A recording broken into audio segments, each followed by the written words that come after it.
Hey Playas, how you doing? Welcome back to Playas Guide. On this episode of Playas Guide, I'd like to talk about some of the consoles that are a little bit more affordable to collect for in 2022.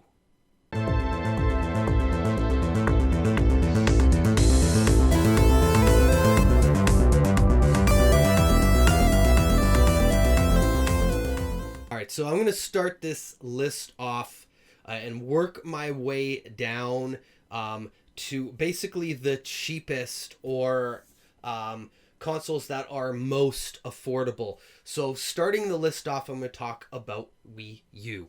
So the Wii U has not been that expensive. It's actually been one of the least expensive consoles to collect for all throughout the pandemic, and I'd say like a year or two before the pandemic started, so about 2018 to 2021. But I think in 2022, and I'm already starting to see it with some of the games, it's going up. It's going up in value. There is less to go around. We know that the Wii U did not sell as many consoles as most other Nintendo home consoles did, like the NES, SNES, N64, GameCube, the Wii, or the Switch. And because of that, I generally see fairly small selection at a lot of game stores. In fact, it usually has the smallest spot or least amount of games for the mainstream consoles. It would, I think in a few years, it may be more comparable to something like the Dreamcast or the Saturn, and, you know, how often we see some of those games now. And because of that, and because it's Nintendo and the majority of the library, there's a lot of solid titles. The majority of it is playable. There's not a ton of shovelware like we saw with the Wii or the Switch.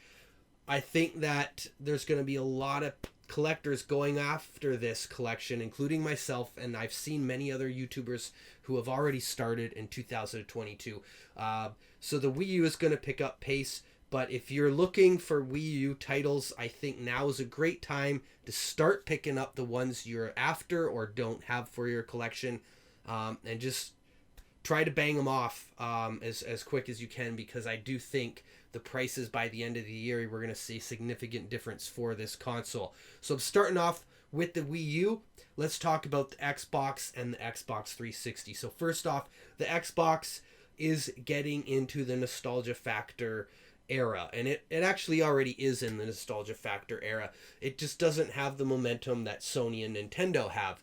I think this year people will start to look to the Xbox, just like when Super Nintendo collecting was getting too expensive, people started looking at the Genesis. When N64 collecting was getting, really hot, more and more people were looking at the PlayStation. And I think now is the time for Xbox to start to go up, but it's still affordable at this time, early 2022. So you could still get in there, get into that market and start collecting for it and snagging up some solid titles that you might have had your eye on. 360, on the other hand, is not quite there yet. It is one of the cheapest consoles to collect for. But the thing with it is that there are some very desirable games and some rare games that have already seen significant price increases over the past 2-3 years. And because of that, and because of the size of the library, it is going to be very challenging if you are looking for a complete 360 collection or something along those lines. But if you're just looking for a few specific titles, or to have a collection, a quality collection of different games or exclusive games, I think now is a great time where you're going to be able to really get those deals. And the more rare and harder to find games will probably go up in price over time. I'm certain that they will. So, yeah, watch for 360 games and scoop them up if you're just looking for something cheap to collect.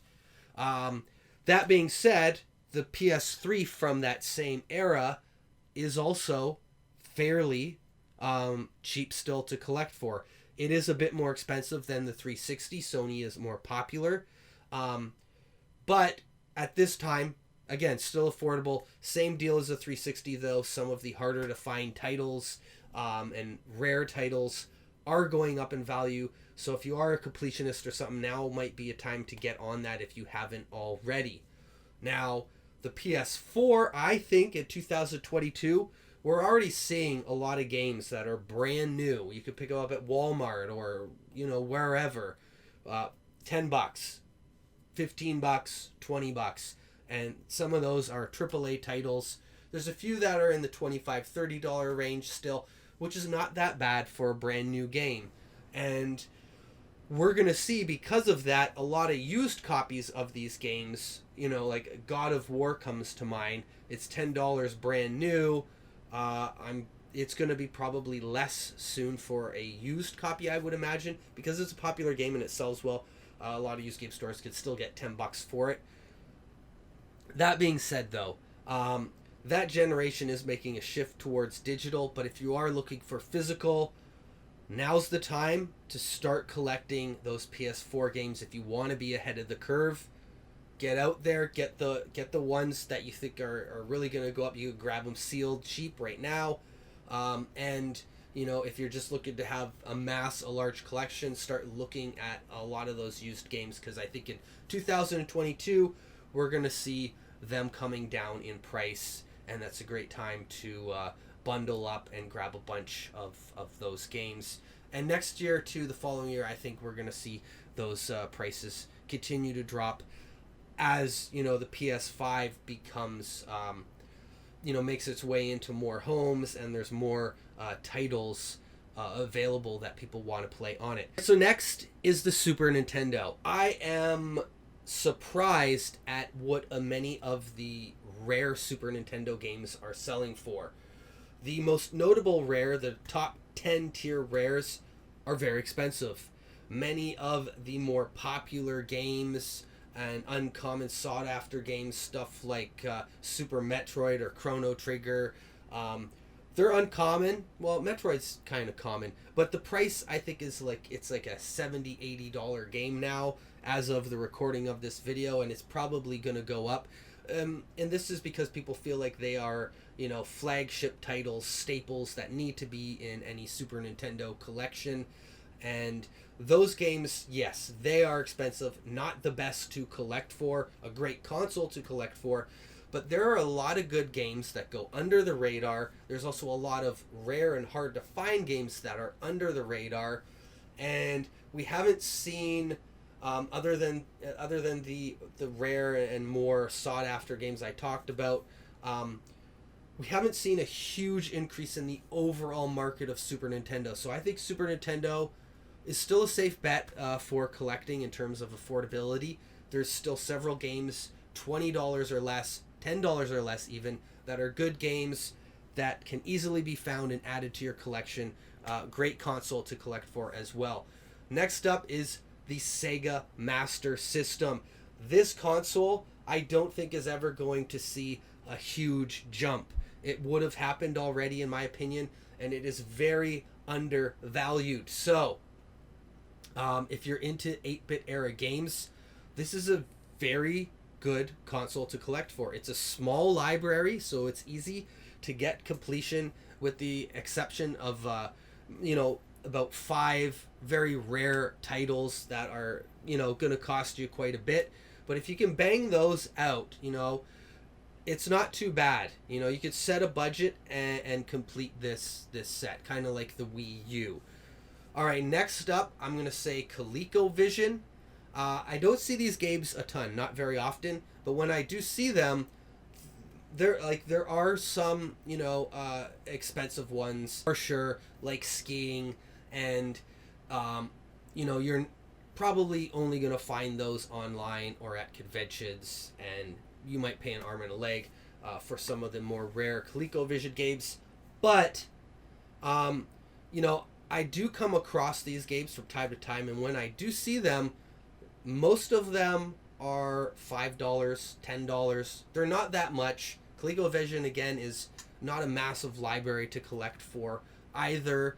But, it's not a popular console, and that's probably why. And I mean, the games aren't great. And the same could be said for Atari 2600. I mean, there's a lot of classics that people enjoy and still enjoy on the Atari 2600.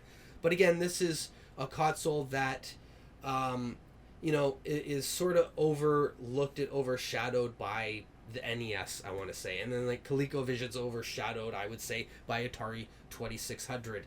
And so on and so forth. That repetition kind of continues. But NES is kind of king from that 80s decade of gaming, right? I think most people can agree.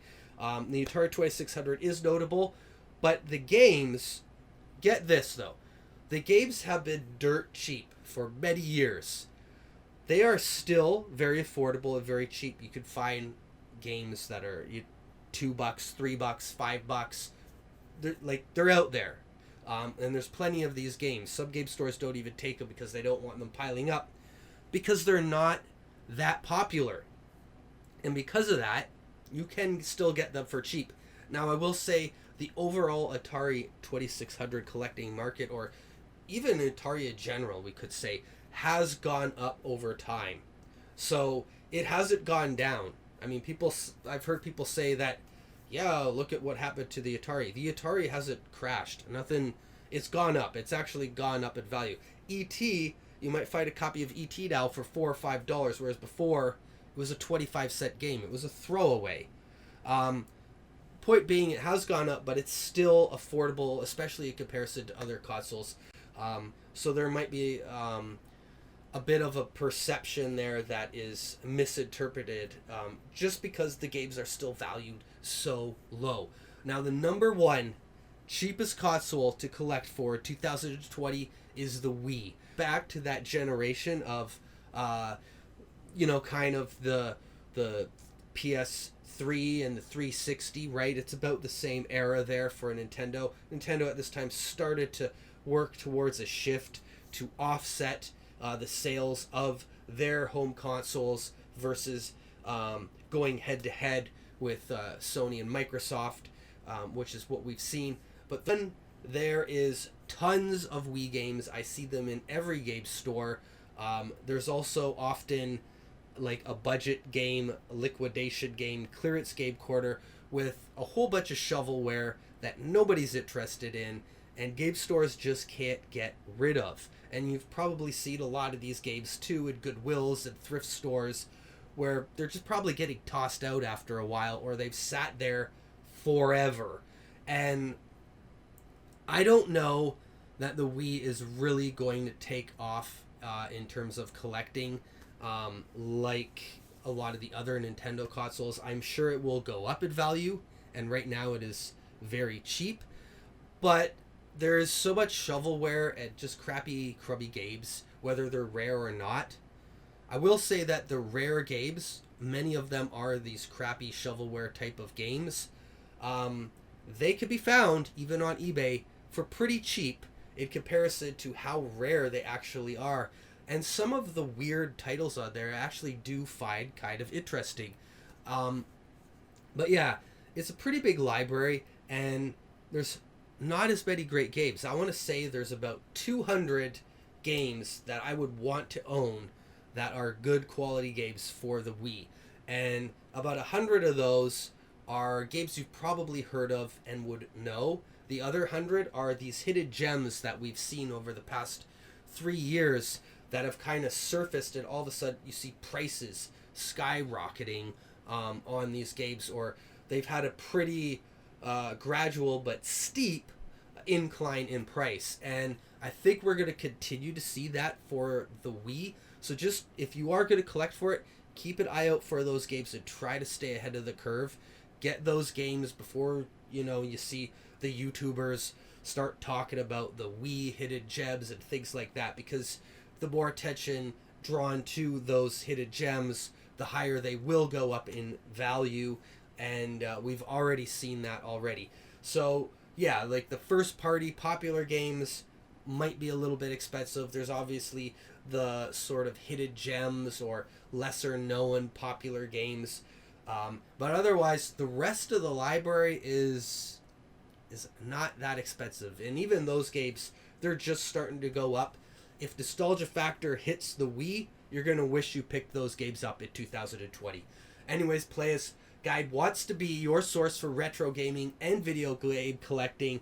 I hope you've enjoyed this video and consider subscribing to the channel if you did and hitting the like button, because one small click from you makes a big difference here to Playas Guide. We have a Discord that you could join the conversation. It's linked below, as well as Twitter, Instagram, and daily retro gaming content over on the Playas Guide Twitch channel if you're interested in watching some entertaining retro streams. Until next time, I'll catch you on the flip side.